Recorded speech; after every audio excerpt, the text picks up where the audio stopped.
Кнігі без літар на камунікат.орг. 160 гадоў таму назад сяляне Беларусі былі вызвалены ад прыгоннай залежнасці.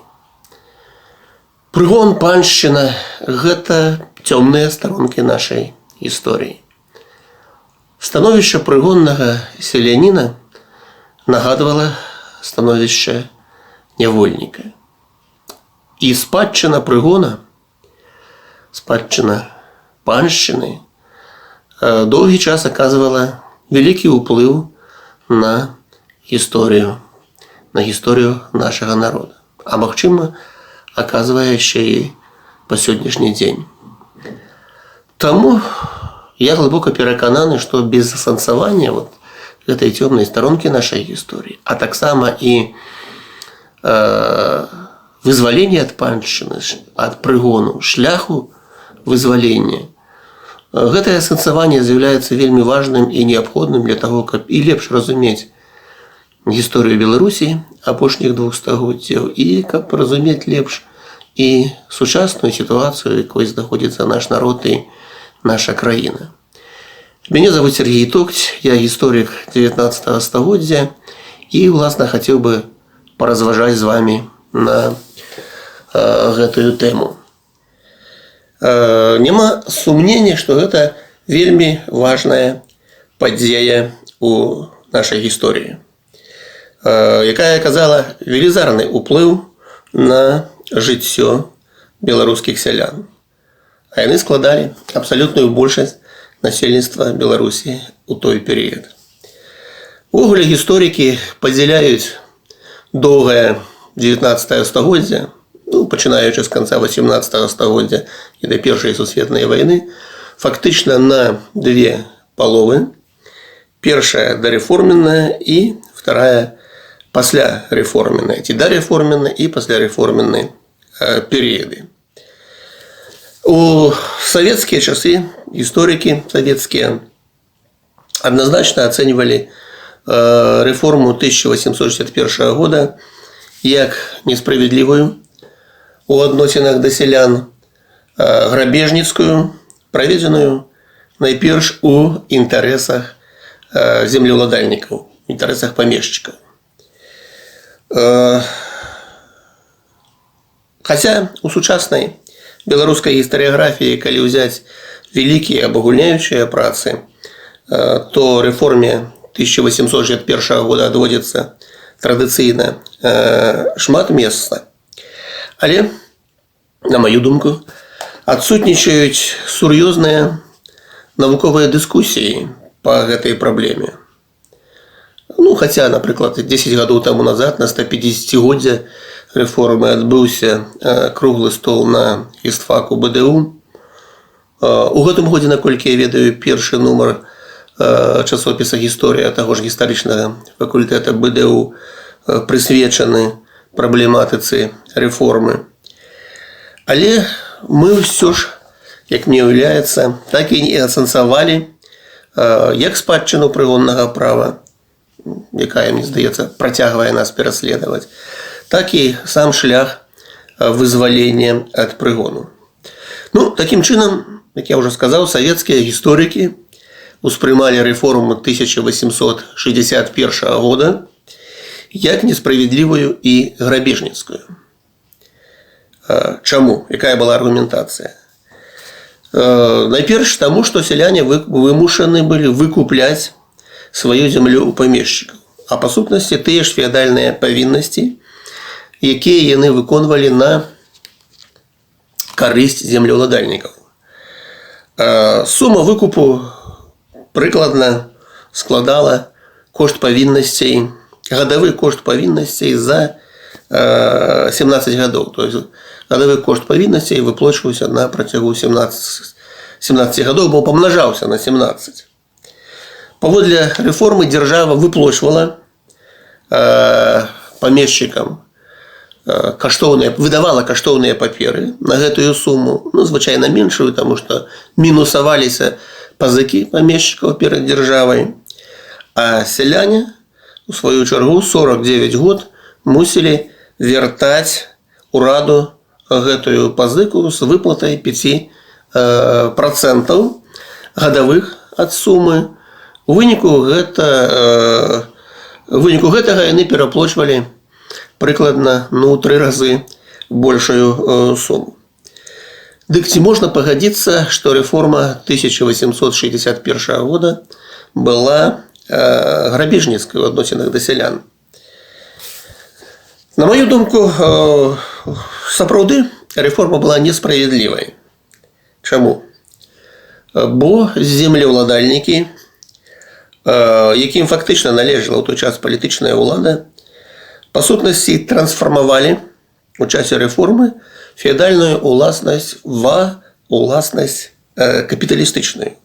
Ажыццявілі, так бы сказаць, своеасаблівы юрыдычны фокус.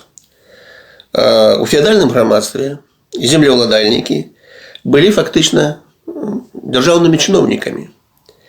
Яны адказвалі за парадак на сваёй тэрыторыі, ажыццяўлялі паліцэйскія функцыі, ажыццяўлялі судаводства, адказвалі за выплату дзяржаўных падаткаў сваімі падданымі, сваімі сялянамі, за пастаўку рэкрутаў у дзяржаўнае войска.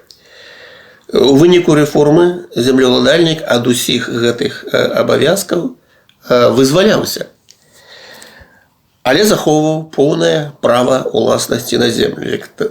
Пачалася такая мода гаварыць святое права ўласнасці на землю. Асабліва крыўдным для беларускіх сялян было тое, што памешчыкам, напрыклад, пасля рэформы даставаўся ўвесь лес, які быў неабходны для сялян, якім карысталіся да гэтага і памешчыкі, і сяляне.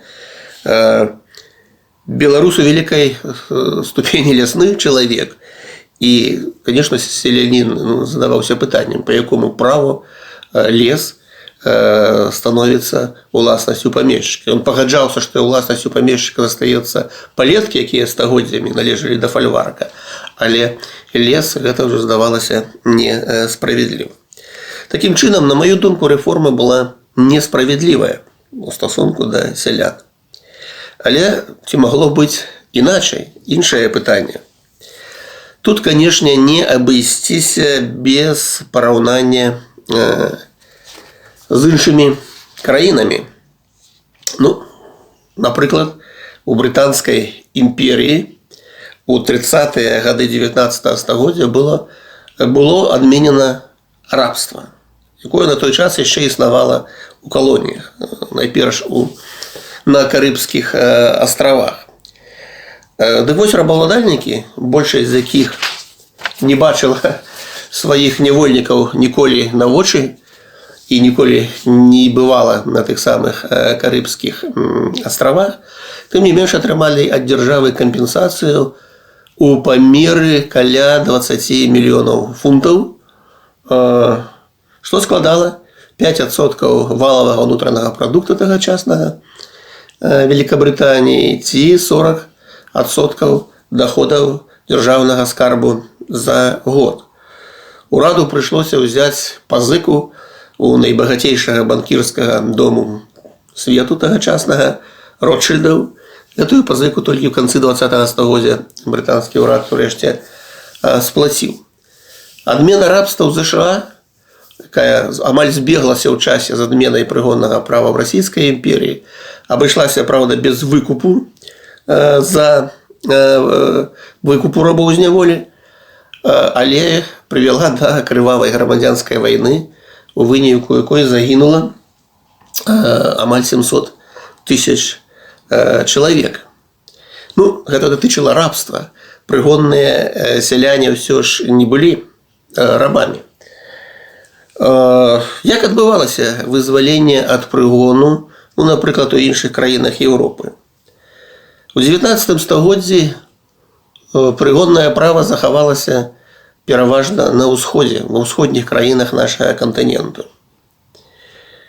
У канцы 18 стагоддзя, дакладней у 80-е гады 18 стагоддзя, імператар Юзаф II фактычна адмяняе прыгоннае права ў у дзяржаве аўстрыйскіх Габсбургаў. Абмяжоўвае павіннасці сялян адносна землеўладальнікаў, закладае асновы сялянскага самакіравання. Гэта былі так называныя юзефіанскія рэформы. Сяляне атрымалі права перасяляцца ў гарады, атрымліваць адукацыю, ну і іншыя розныя атрымалі вольнасці. Але пасля смерці Юзефа II, яго наступнік Леапольд, фактычна затрымлівае рэформы. Яны былі замарожаны фактычна на 50 гадоў. Хаця праўнае становішча сялян у аўстрыйскай імперіі было несумненна лепшым, чым прыгонных сялян у расійскай імперіі, імперіі Раманавых. У Францыі, як вядома, пасля Вялікай рэвалюцыі былі зліквідаваныя феадальныя павіннасці, якія на той час яшчэ выконвалі французскія сяляне. І Напалеон у час напалеонаўскіх войнаў як бы ажыццяўляе экспарт гэтых вольнасцей у іншыя краіны Еўропы. І пасля ўтварэння Варшаўскага княства ці герцагства у 1807 годзе Напалеон скасоўвае там прыгонную залежнасць польскіх сялян. Ім надаецца асабістая вольнасць.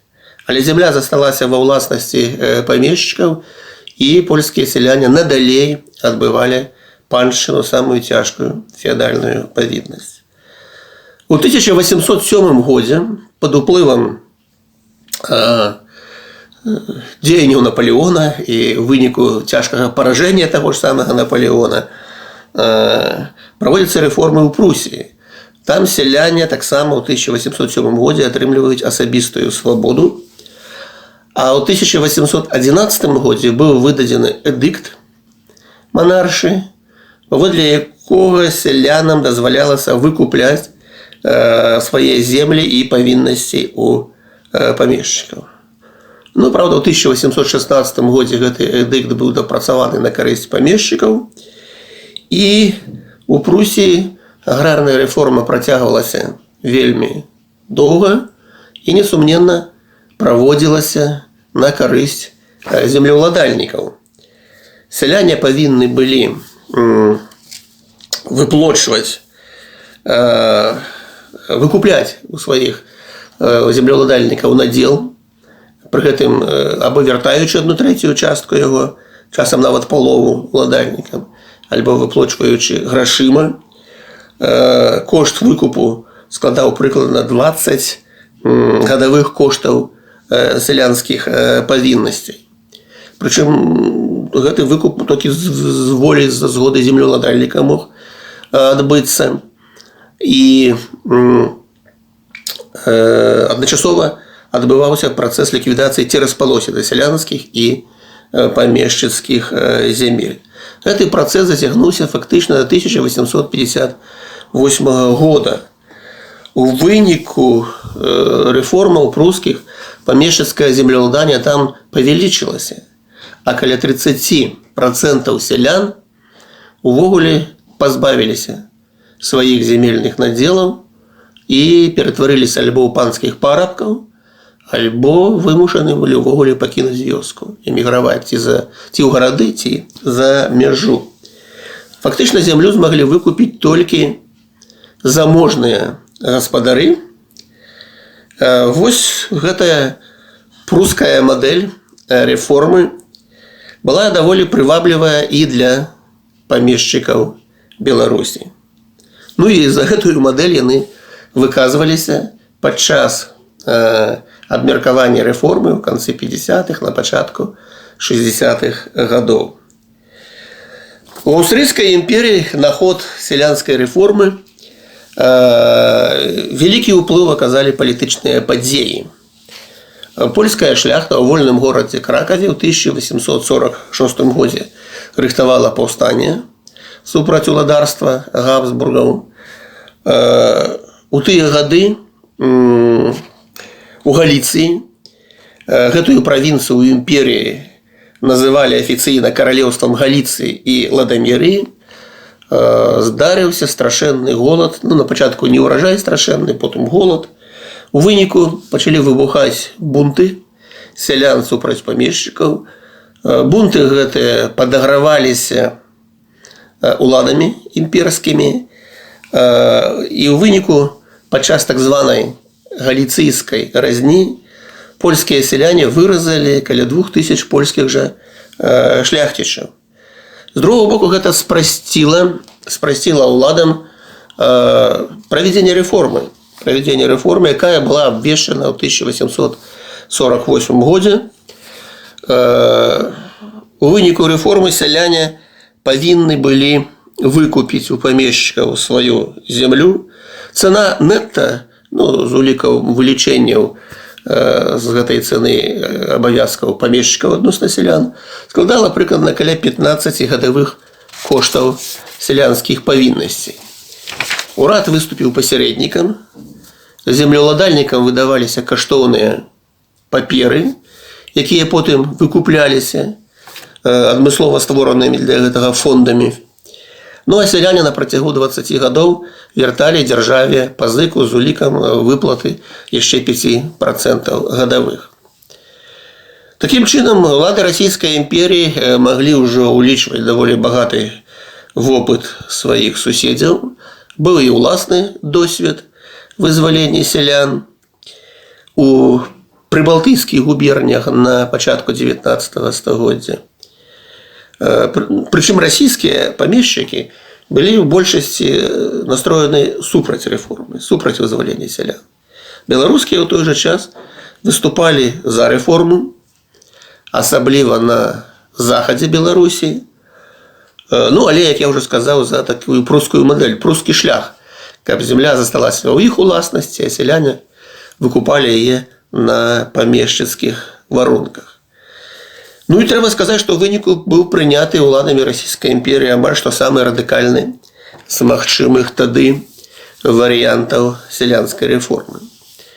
19 лютага ці 3 сакавіка па старому стылю 1861 года імператар Александр II падпісаў маніфест аб адмене прыгоннага права и положение о крестьянах, выходящих из крепостной зависимости, якое регулировало правные аспекты вызволения.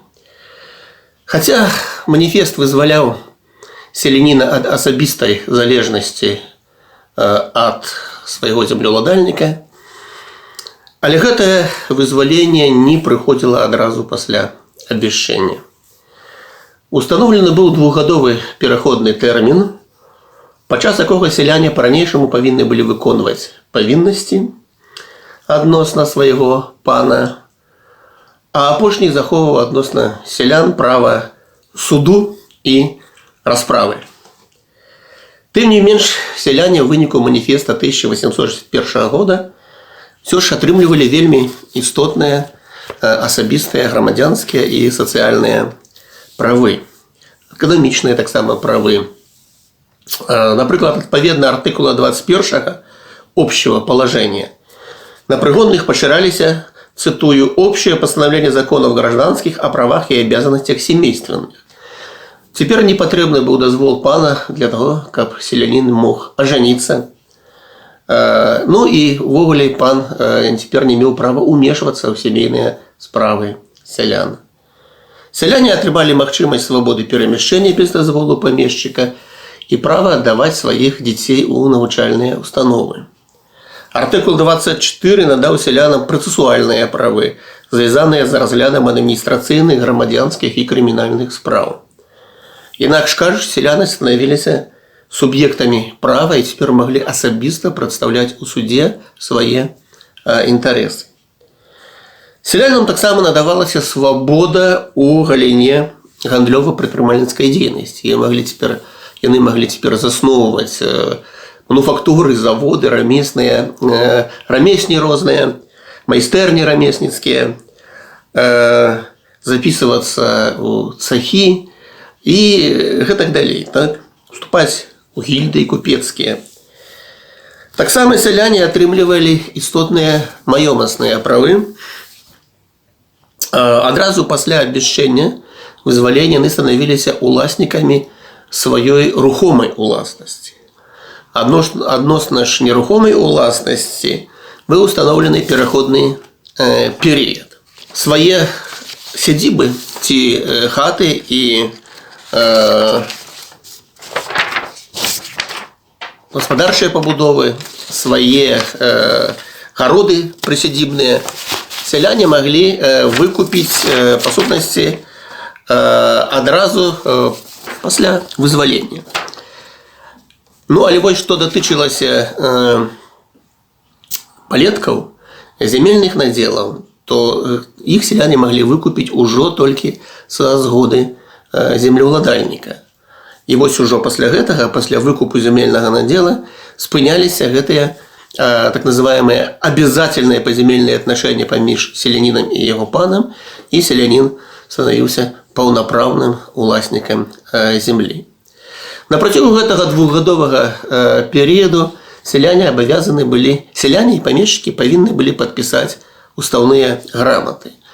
На практыцы граматы складаліся памешчыкамі і зацвярджаліся міравымі пасярэднікамі, якія таксама выбіраліся са складу памешчыкаў. Устаўныя граматы агаворвалі памеры сялянскай зямлі, агаворвалі памер павіннасцей сялян на карысць землеўладальніка і памер аброку ці чыншу, які селянін мог плаціць замест паншчыны. Таксама ў гэтых устаўных граматах вызначалася цана выкупу сядзібы, про якую мы гаварылі. Так?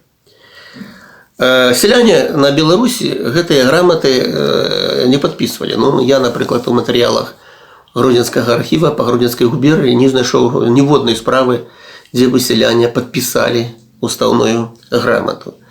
Вызваленне ўвогуле стала для іх вялікім расчараваннем, бо па сутнасці у жыцці селян нічога не змянялася. І тады распачаліся бунты. Сяляне адмаўляліся выконваць паншчыну, адмаўляліся падпарадкоўвацца ўладзе панскага двору, якой яны па-ранейшаму паводле закона падлягалі. У сваю чаргу памешчыкі пачалі выклікаць паліцыю і войскі для тлумення гэтых бунтаў. Ось у Гродзенскай губерні ў 1862 годзе болей за 70 разоў памешчыкі выклікалі войскі і салдат, казакоў для падаўлення сялянскіх бунтаў. Атмасферу таго часу вельмі добра перадае у сваіх успамінах заможны памешчык Гродзенскай губерні Ян Біспінг. Праўда, ён сам тады не прысутнічаў на Гродзеншчыне, уже пазней па аповедах сваякоў апісвае сітуацыю. Працытую на мове арыгіналу, на польскай мове. Był to ostatni rok włościańskiej pańszczyzny. Należało więc nowe gospodarskie stosunki urządzić i przejść na rocznie gadzonych wolnych parobków. Tak nazwane gramoty, czyli zasady uwłaszczenia, rząd powoli po gminach wprowadzał.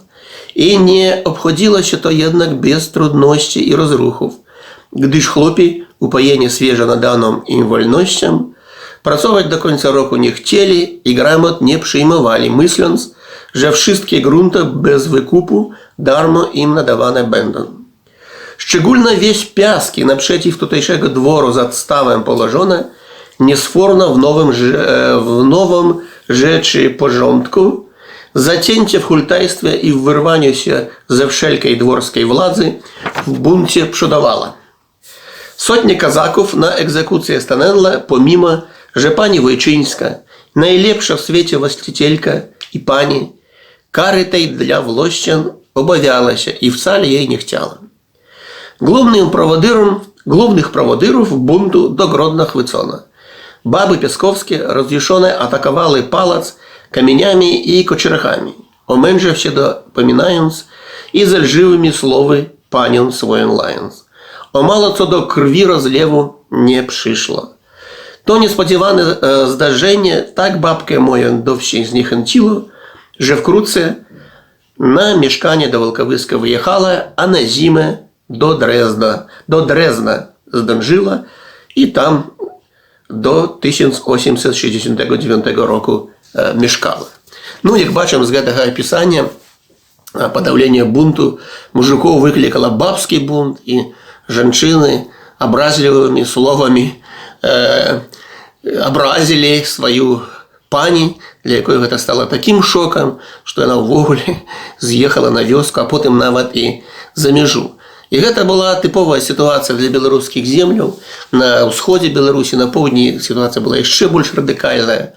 Захаваліся цікавыя ўспаміны, што сяляне падтрымлівалі адзін аднаго ў бунце, напрыклад, плытагоны, якія па рэчках перавозілі лес, тавары, яны, калі праплывалі каля вёсак, то крычалі: «Мужыкі, трымайцеся, не адбывайце паншчыну». Такім чынам, сапраўды, Беларусь віравала, і сяляне былі радыкальна настроеныя супраць вось менавіта такіх умоваў рэформы. Так? І тут, канешне, трэба прызнаць, што на шчасце для сялян выбухнула паўстанне 1863 года. Ну, тады разумным людям было абсолютно ясно, что без поддержки селянства российские войски довольно легко расправятся с повстанцами. И тому литовский провинцийный комитет, подпольный урад повстанцев, выдае маніфест часовага правінцыйнага ўрада Беларусі і Літвы, у якім абяцае сялянам усю зямлю, якую яны абрабляюць, без усялякага выкупу. Навекі вечныя. А памешчыкам абяцае кампенсацыю ад дзяржавы. Безземельным жа сялянам, парабкам, хто пойдзе ў паўстанне, урад паўстанскі абяцаў за гэта 3 моргі землі з дзяржаўных рэзерваў, скажем так. Натуральна, гэта былі лепшыя умовы, чым тыя, якія давала сялянам царская рэформа. Константин Каліновскі, адзін з лідараў паўстання на Беларусі і Літве, канешне, быў радыкальным прыхільнікам сацыяльных зменаў і эмансіпацыі сялянства. Ставіў, па сутнасці, на падтрымку сялянства ў барацьбе з расійскай імперіяй. Цяпер ужо, каб не дапусціць масавай падтрымкі паўстання з боку сялян беларускіх, расійскі ўрад у сваю чаргу пайшоў на даволі істотныя змены ў парадку правядзення рэформ на карысць сялянства. Паводле указа імператарскага ад 1 сакавіка 1863 года з 1 траўня таго ж года спыняліся часова абавязаныя адносіны паміж памешчыкамі і сялянамі у Віленскай, Гродзенскай, Ковенскай, Мінскай і заходніх пераважна каталіцкіх паветах Віцебскай губерні. Памешчыкі трацілі над сялянамі усялякую ўладу. Больш таго, натуральна, сяляне вызваляліся ад паншчыны, але павінны былі плаціць памешчыкам чынш, але гэты чынш зменшаўся на 20% у параўнанні з устаўнымі граматамі. З пачатка, з 1 студзеня 1864 года вось гэтыя, па сутнасці, змены у рэформу, парадак правядзення рэформы уводзіліся таксама у беларускіх, як тады называлі, усходніх паветах Віцебскай губерні і у Магілёўскай губерні. Адмыслова створаныя паверачныя камісіі пераглядалі устаўныя граматы паміж памешчыкамі і сялянамі. У склад гэтых камісій выходзілі дзяржаўныя чыноўнікі ад Міністэрства ўнутраных спраў і Міністэрства фінансаў. Ну і ва ўмовах падаўлення паўстання, ва ўмовах такога наступу расійскага ўрада на землеўладальнікаў беларускіх і літоўскіх губерняў, гэтыя камісіі амаль заўсёды пераглядалі умовы устаўных граматаў на карысць сялян. Напрыклад, яны ацэньвалі ўжо не павіннасці, а ацэньвалі даходнасць сялянскай зямлі і на падставе гэтага налічвалі выкупныя плацяжы, якія адпаведна это былі грошы, якія атрымліваў ад дзяржавы памешчык, і грошы, якія сяляне выплачвалі дзяржаве за пазыку. Натуральна, што сяляне ўвесь час дамагаліся, каб гэтыя плацяжы былі ніжэйшыя і даказвалі, што іх зямля менш вартая, а памешчыкі ў сваю чаргу даказвалі, што сялянская зямля больш вартая. Шла такая зацятая барацьба, і часта камісіі таксама прырэзвалі сялянам дадатковыя надзелы зямлі ў параўнанні з устаўнымі граматамі. Плюс яшчэ віленскі генерал-губернатар Міхаіл Мураўёў, той самы Мураўёў-вешальнік, загадаў сялянам, якія былі пазбаўленыя надзелаў зямлі пасля 1857 года, загадаў памешчыкам гэтыя землі вярнуць іх надзелы, а тым сялянам, якія былі беззямеленыя памешчыкамі пасля 1845 года, пасля ўвядзення абавязковых інвентароў, памешчыкі абавязаны былі надаць 3/10 надзелы зямлі. Гэтыя ўсе намаганні расійскіх уладаў, усе змены ў ход правядзення аграрнай сялянскай рэформы, яны далі свой вынік у том плане, што сяляне не падтрымалі масава паўстанне.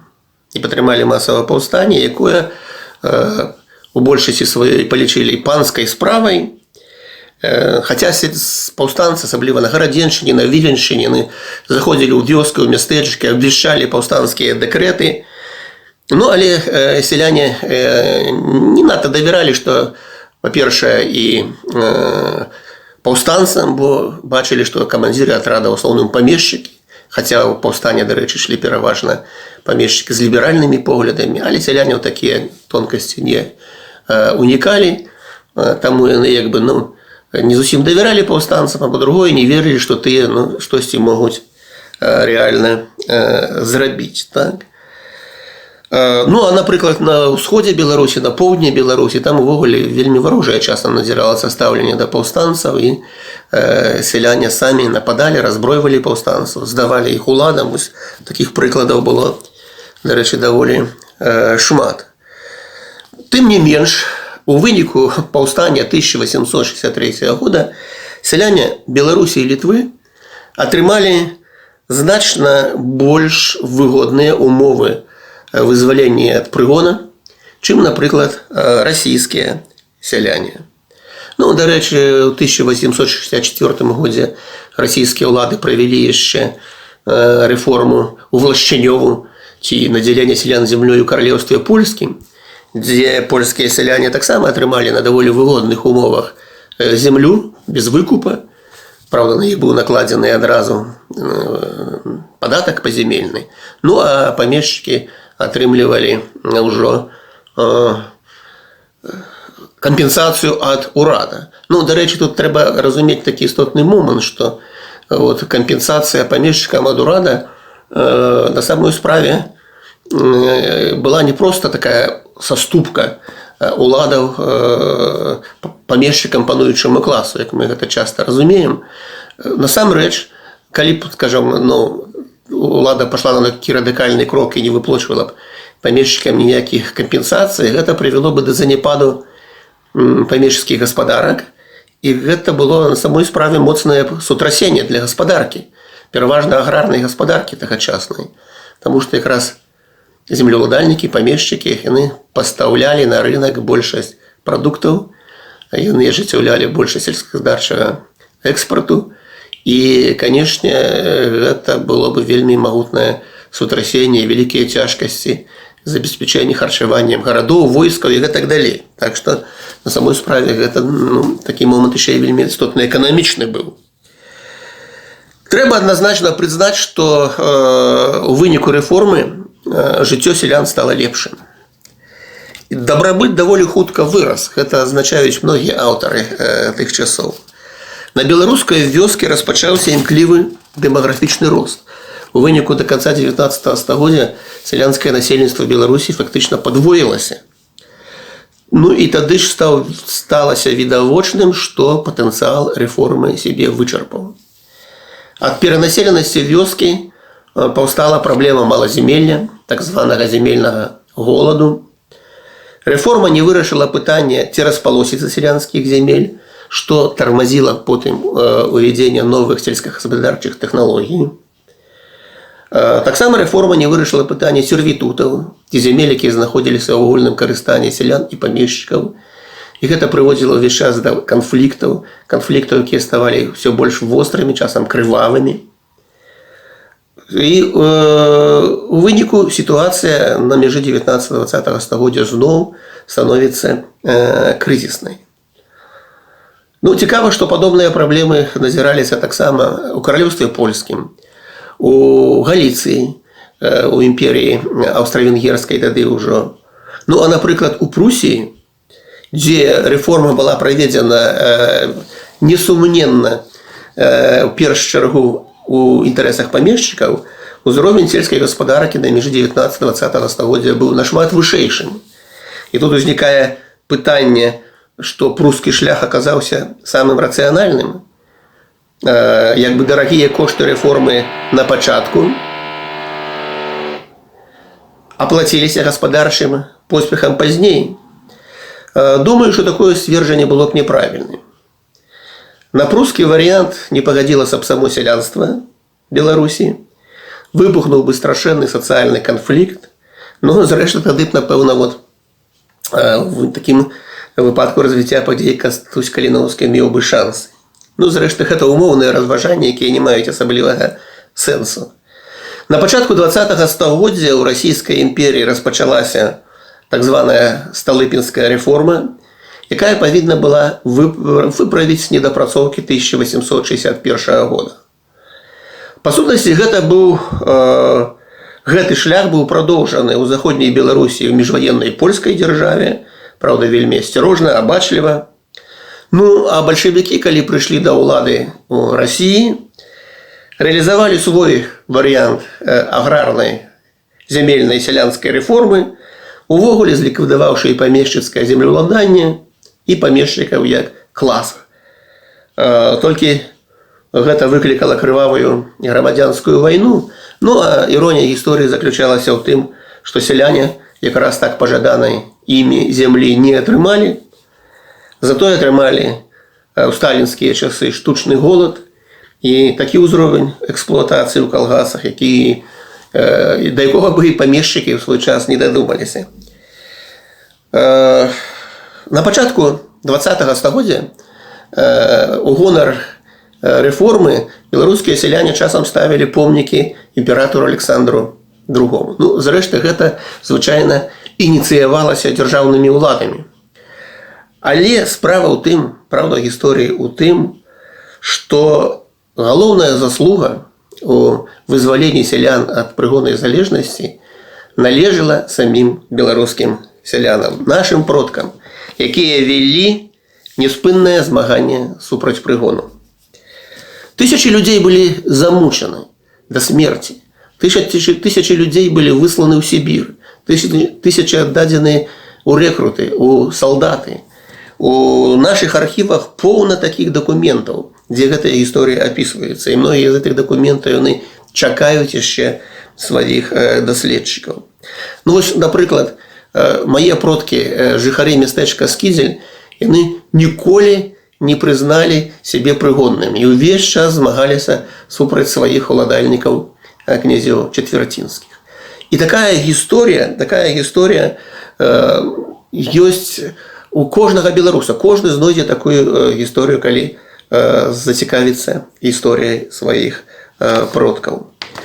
Ну, і гэта гісторыя, якой можна і трэба ганарыцца. Дзякую за ўвагу і всего вам найлепшага.